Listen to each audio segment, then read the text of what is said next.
जळगाव शहरात वाढत्या चोरीच्या घटनांदरम्यान आता चोरट्यांनी थेट एटीएम मशीनच उचलून नेल्याची खळबळजनक घटना समोर आलीये.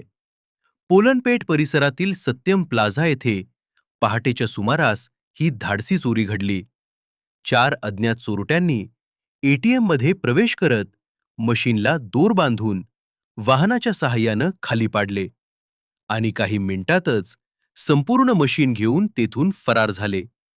या घटनेत सुमारे 9.5 लाख रुपयांचा ऐवज चोरीस गेला असून यात एटीएम मशीन आणि त्यातील रोकड दोन्हीचा समावेश आहे. घटनेची माहिती मिळताच पोलिसांनी घटनास्थळी धाव घेतली असून सीसीटीव्ही फुटेजच्या आधारे संशयितांचा शोध सुरू करण्यात आलाय. या प्रकरणी गुन्हा दाखल करण्यात आला असून विशेष पथके आरोपींच्या मागावर आहेत. दरम्यान या घटनेमुळे जळगाव शहरात भीतीचे वातावरण निर्माण झाले. अधिक अपडेट्ससाठी आमच्या पेजला फॉलो करा. धन्यवाद. ये अलर्ट तो आया होगा प्रॉपर।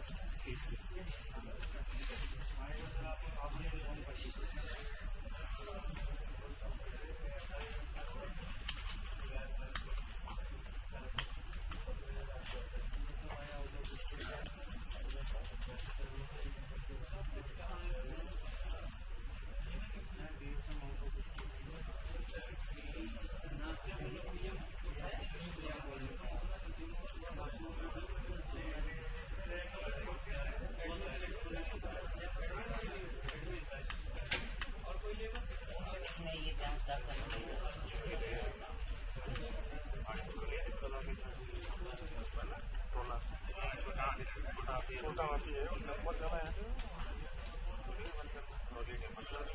बंद भी कर